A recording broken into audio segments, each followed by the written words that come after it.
কাজল শেখ তার নিজেদের অনুগামী ভাই, ভাইপো, ভাতিজা এবং নুরুল ইসলাম যেভাবে জেলা পরিষদটাকে হজ হাউস যেমন করেছিলেন, সাথে সাথে এই ধরনের টেন্ডার দুর্নীতি আর কোনো সম্প্রদায়ের টেন্ডার দেওয়া হতো না, শুধুমাত্র কাজল শেখের ভাই, ভাইপো, ভাতিজারাই টেন্ডার পেতেন।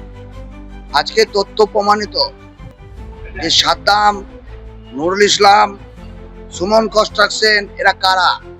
নমস্কার, আমি সঞ্জয় রয়েছি আপনাদের সঙ্গে। আপনারা দেখছেন S2S মিডিয়া। কেমন আছেন দর্শক? আমার সকল প্রিয় দর্শক, S2S মিডিয়া ইউটিউব চ্যানেল এবং S2S মিডিয়া ফেসবুক পেজের যারা দর্শক রয়েছেন সকলকে S2S মিডিয়া পরিবারের পক্ষ থেকে আন্তরিক শুভেচ্ছা এবং অভিনন্দন জানাই।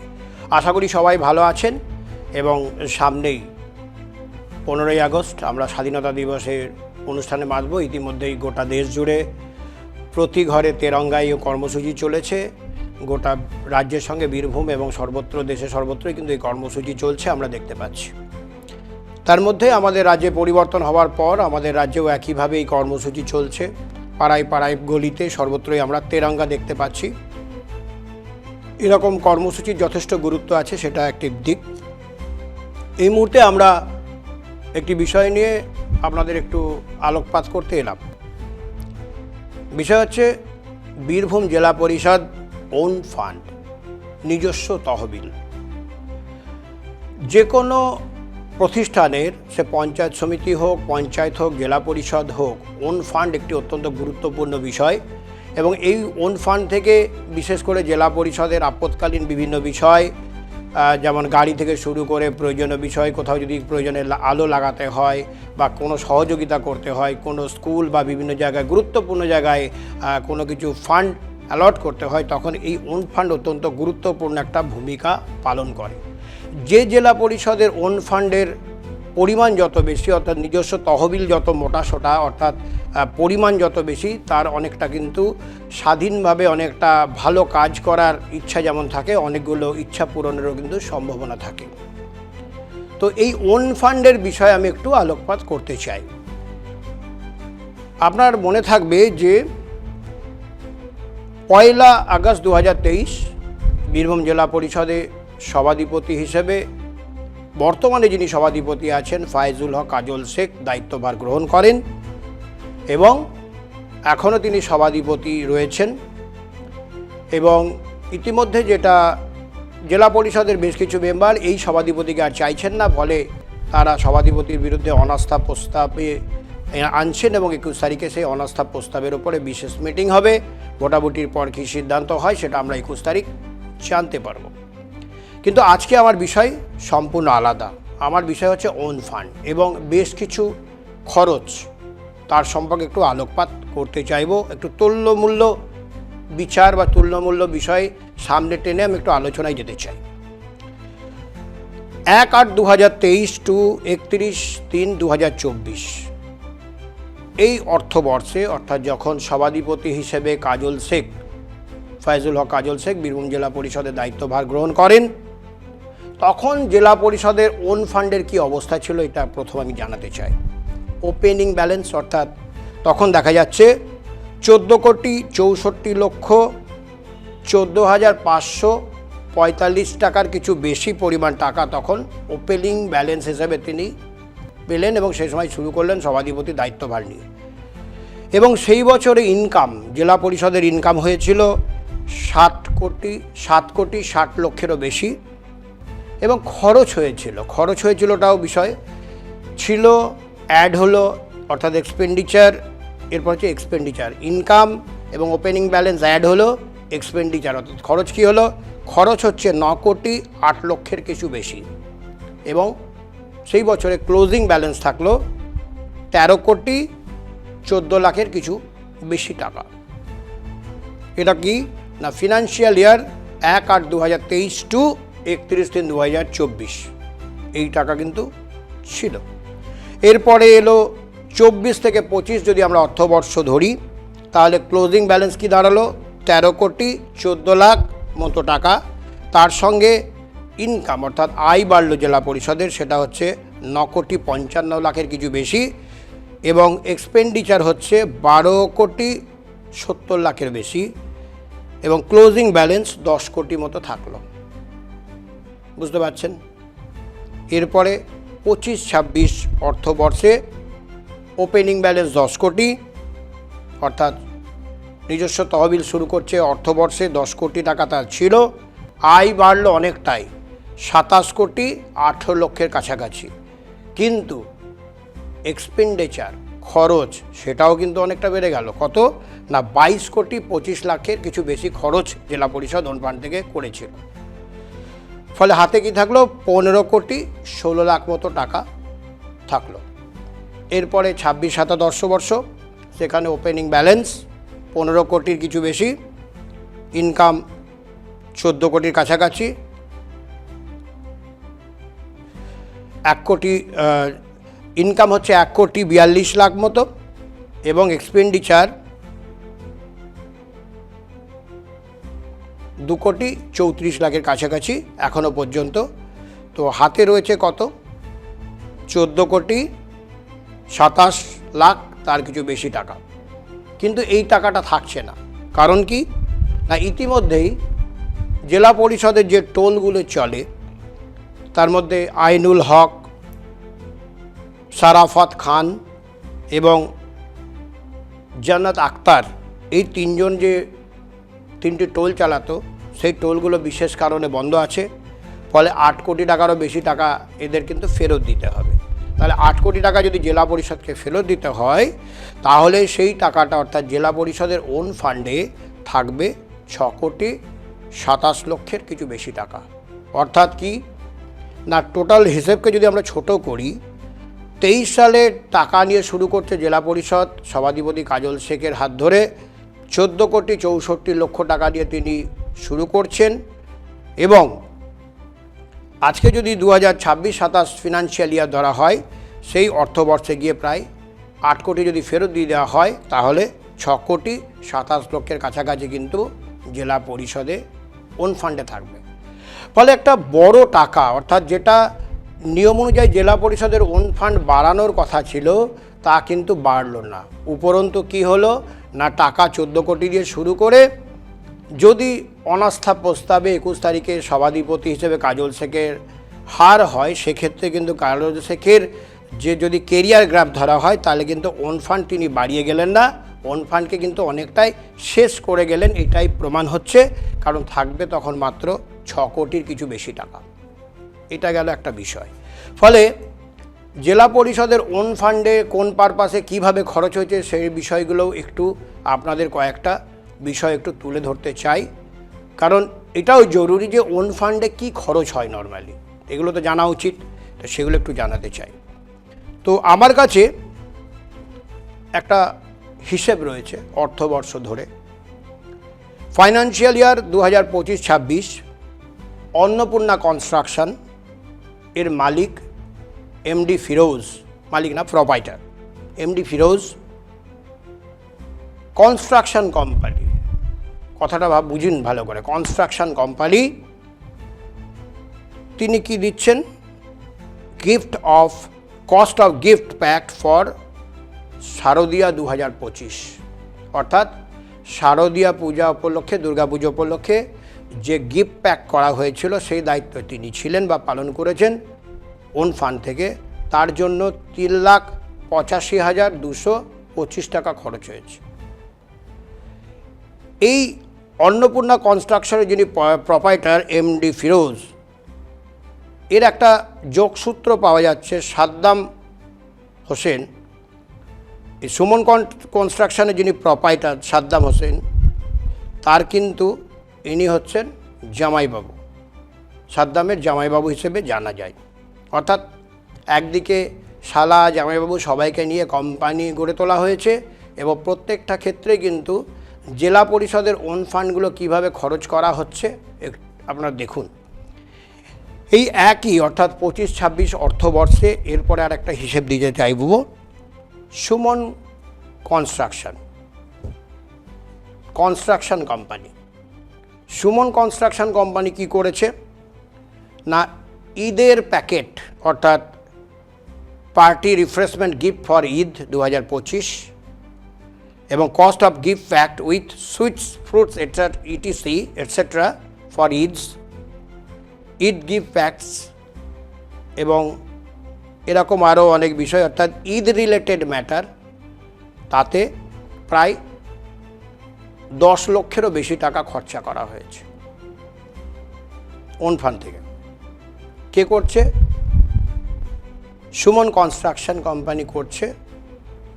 এই শোনা যায় যে সুমন কনস্ট্রাকশনের যিনি প্রোপাইটার সাদ্দাম, ইনি সভাধিপতির খুব ক্লোজ, এবং এর ক্লোজে তার জামাইবাবু যথারীতি এমডি ফিরোজ, তিনিও কিন্তু দুর্গাপুজোর প্যাক করেছেন গিফট প্যাক 2025 3,85,225 টাকার।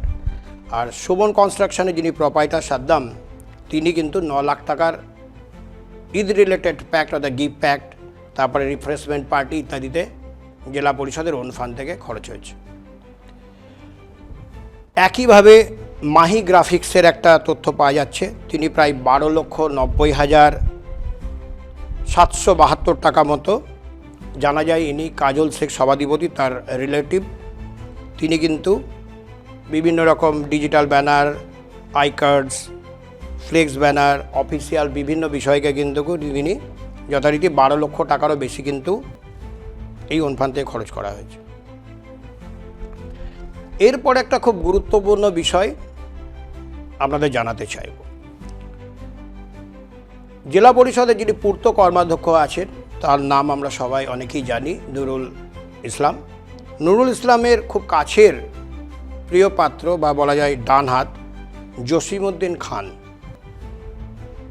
এই জসিমউদ্দিন খান কিছুদিন আগে সিউড়ি যে হারজন বাজার এলাকায় ব্রিজের কনস্ট্রাকশন চলছিল, সেই সময় বর্ষার সময় কিছুটা রাস্তা খারাপ হয়ে 2-1টা টোটো উল্টে যাওয়ার ঘটনা ঘটে,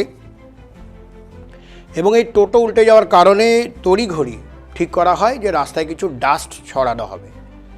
তো এই জসিমউদ্দিন খানকে দিয়ে ডাস্ট ছড়ানো হয়েছে 21,70,000 টাকা, অর্থাৎ 21 লাখ টাকারও কিছু বেশি দিয়ে ডাস্ট ছড়ানো হয়েছে ওই এরিয়ায় ওন ফান্ড থেকে। জসিমউদ্দিন খান আরও একটি গুরুত্বপূর্ণ জিনিস করেছেন, সেটা হচ্ছে তিলপাড়া ব্রিজ যখন ভেঙে গেছিল, সেই সময় সাইথিয়া হয়ে পুরন্দরপুর হয়ে বেশ কিছু গাড়ি ঘুরে যাচ্ছিল। তো এই এরিয়াগুলো, অর্থাৎ যেমন যথারীতি এই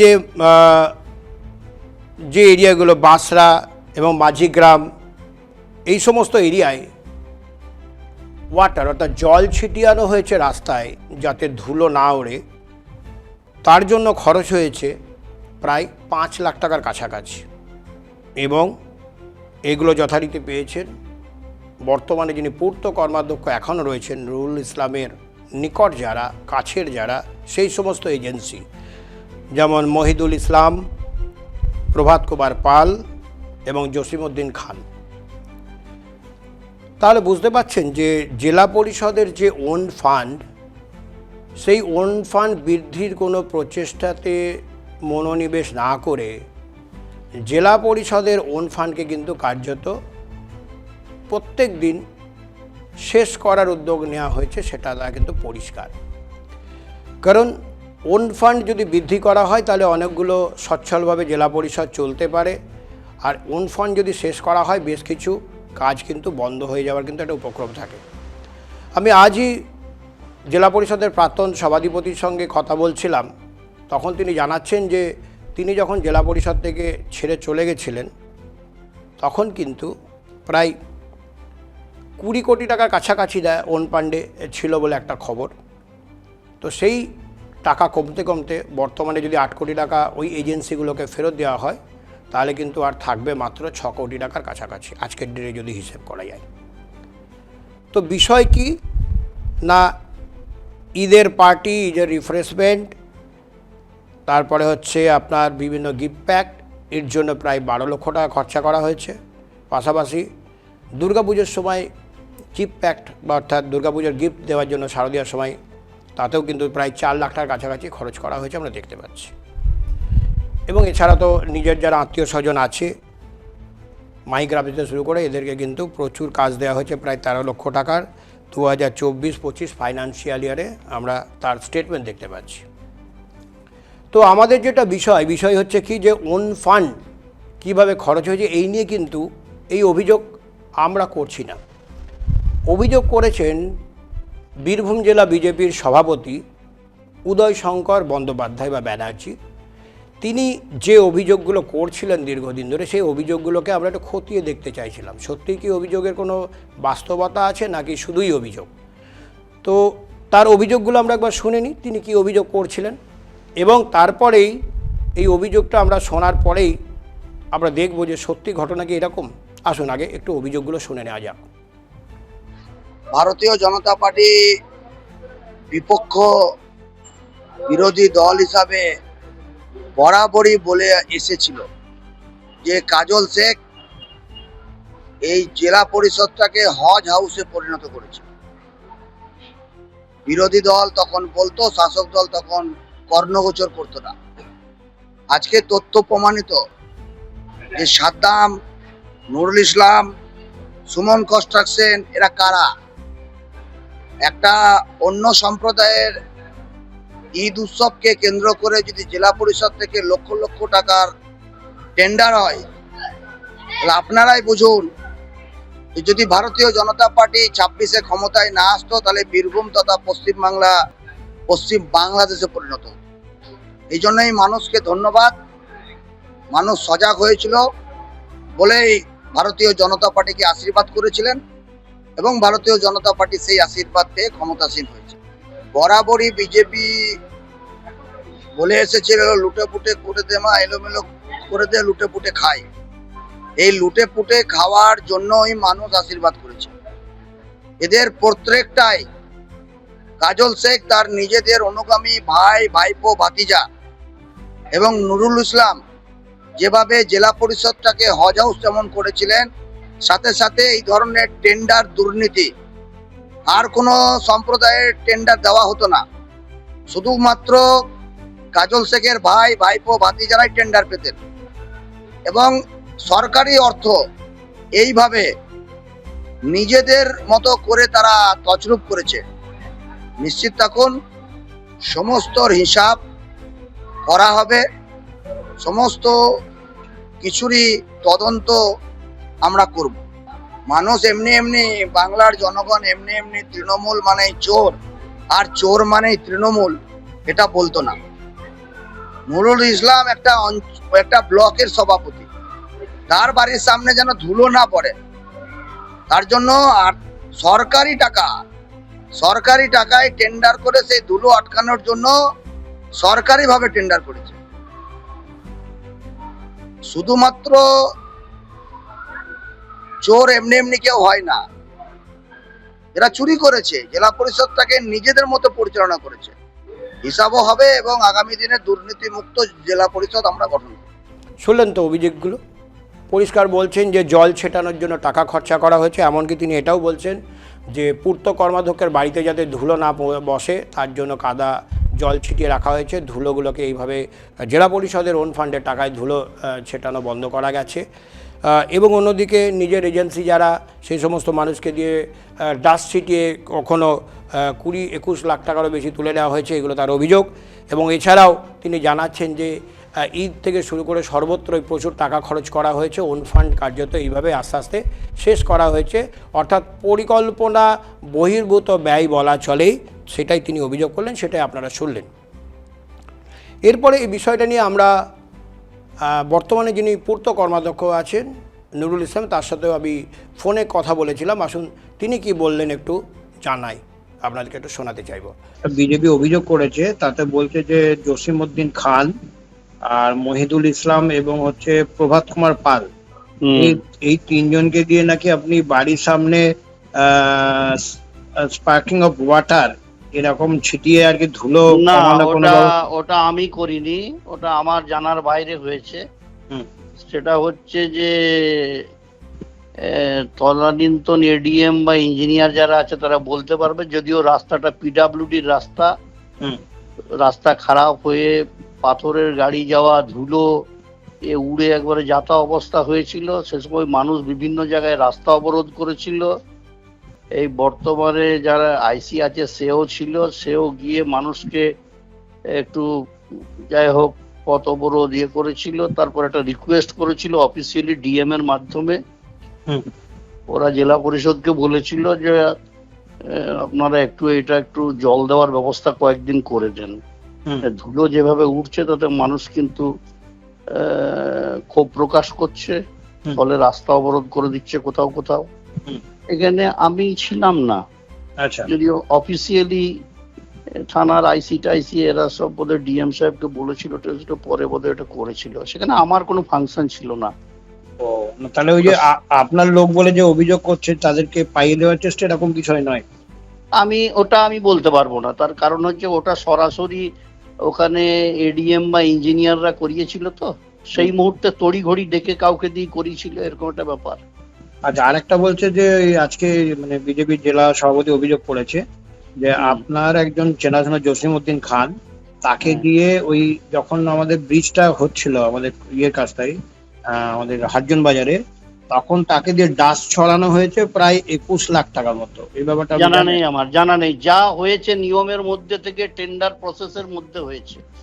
আচ্ছা, আর যেটা জল দেওয়ার ব্যাপার বলছে, এটা আমি যতটুকু জানি, সেটা আমি যেটা শুনেছি আমার জানার বাইরেই হয়েছিল।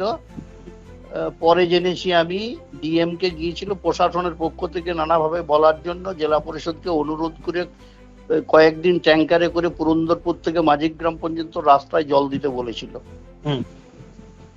মানে ওটা আপনার বাড়িটাকে ধুলোমুক্ত করে রাখার জন্য নয়? আমার বাড়ির সাথে সাথ কি আছে? আমার গ্রামের পাশ দিয়ে চলে গেছে Purandarpur to Sainthia road, Rangaipur road. সেখানে আমার বাড়ির কি আছে গল্প? মেনলি রোড ব্লক করেছিল ওই মাঝিগ্রাম, যেটা প্রায় রঙ্গাইপুরের কাছাকাছি। পুরন্দরপুর করতো, রঙ্গাইপুর করতো, এই সবগুলো করতো মাঝে মাঝে রোড ব্লকেজ। বরং আমাদের এই এলাকাতে এই মাঝখানটাতে কোনো রাস্তা অবরোধ কেউ করেনি। আচ্ছা আচ্ছা, বাসরা টু মাঝিগ্রাম ছিল, তারপরে বাসরা ছিল, মাঝিগ্রাম ছিল, এগুলো সব ছিল রঙ্গাইপুর মেনলি। আচ্ছা, তাহলে আপনারা যেটা বলতে ঠিক বলতে না, পুলিশও থেকে অনুরোধ করে জলের ব্যবস্থাটা করতে বলেছে। আচ্ছা, তাহলে যেটা অভিযোগ মানে আপনার বাড়িকে পরিষ্কার রাখার জন্য নয়? আমার বাড়ির সঙ্গে কি সাথ আছে? আমার বাড়ি কি রাস্তার ধারে নাকি? আমার বাড়ি তো রাস্তার ধারে নয়, ভেতরে, গ্রামের ভিতরে বাড়ি আমার। আচ্ছা আচ্ছা, এগুলো একটা রাজনৈতিক কথাবার্তা, সমালোচনার কথা যেটা বলতে হয় সেটা বলেছে। আর যেখানে যা করা হয়েছে সমস্ত সরকারি নিয়ম মেনে টেন্ডার প্রসেস করে ওগুলো হয়েছে। যে রাস্তাটা আমাদের করা উচিত ছিল না,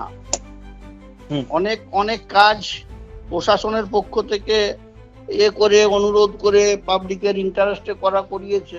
শুনলেন তো তিনি কি বলছেন? তিনি বলছেন যে না, সব বিষয়টা এরকম নয়, ওন ফান্ডের আগে সমস্ত কিছু হিসেব করেই এগুলো করা হয়েছে, সমস্ত কিছু সরকারি নিয়ম মেনে, কোথাও কোনো সেভাবে গড়মিল করা হয়নি।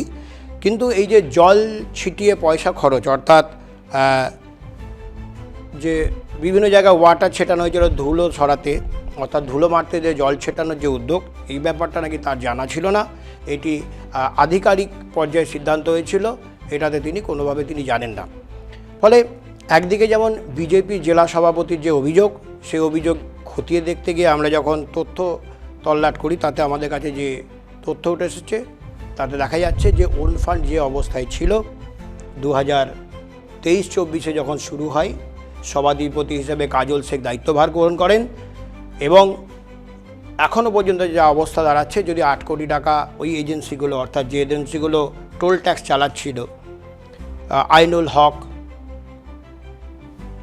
সারাফত খান এবং জানোয়াত আক্তার, এই তিনজনের যে 3টি টোল চালাচ্ছিল জেলা পরিষদের, যেহেতু টোল ইতিমধ্যে চলছে না এবং বিশেষ কারণে একটা ঘটনা ঘটার পরে তার টোল বন্ধ আছে, তো ফলে এখন তারা যে দাবি করেছে 8 কোটি টাকা ফেরত দেওয়ার, সেটা যদি ফেরত হয়ে যায় তাহলে কিন্তু জেলা পরিষদের ওন ফান্ড গিয়ে দাঁড়াবে 6 কোটিতে। আর ফলে এই বিষয়টাই আপনাদের সঙ্গে শেয়ার করতে আমি আজকে এসেছিলাম, যে জেলা পরিষদের ওন ফান্ড যে স্টেবল কন্ডিশনে ছিল 2023-24, তা কমতে কমতে আজ অনেকটাই তলানিতে, এবং আর কিছুদিনের মধ্যে 6 কোটিতে গিয়ে দাঁড়াবে। যেটা যে কোনো শাসক অর্থাৎ জেলা প্রশাসক হোক বা যিনি জেলার পরিষদের যিনি দায়িত্বের সভাধিপতি তার ক্ষেত্রেও এটা ব্যর্থতা, যে কোনো জেলা পরিষদে ওন ফান্ড একটা স্টেবল কন্ডিশন রাখার ক্ষেত্রে গুরুত্বপূর্ণ ভূমিকা করে, কিন্তু এখানে দেখা যাচ্ছে যে জেলা পরিষদের পরিকল্পনা বহির্ভূত খরচের কারণে কিন্তু তার যে স্টেবল কন্ডিশন তা কিন্তু অনেকটাই আজ দোদুল্যমান এবং 14 কোটি বর্তমানে দাঁড়াতে চলেছে 6 কোটিতে। ফলে এটা অবশ্যই একটা ব্যর্থতা ইঙ্গিত করে বলেই মনে হয়। কি বলছেন দর্শক, আপনারা কি বলছেন? হ্যাঁ, এই বিষয়টাই আপনাদের সঙ্গে শেয়ার করা ছিল, যে জেলা পরিষদের ওন ফান্ডের দুর্বলতা আপনাদেরকে জানালাম তথ্য দিয়ে। আশা করি আপনারা বিষয়টা বুঝতে পেরেছেন এবং এই রকম বিষয় নিয়ে আমরা আগামী দিনে আরও খবরে থাকব এবং আপনারাই বলুন যে এটা কি একটা সঠিক সিদ্ধান্ত যে পরিকল্পনা বহির্ভূতভাবে জেলা পরিষদের ব্যয় হবে এবং দিন দিন দুর্বল হয়ে পড়বে তহবিল। এই তথ্যই আপনাদের সামনে তুলে ধরলাম। এখানেই শেষ করছি। সবাই খুব ভালো থাকবেন। নমস্কার।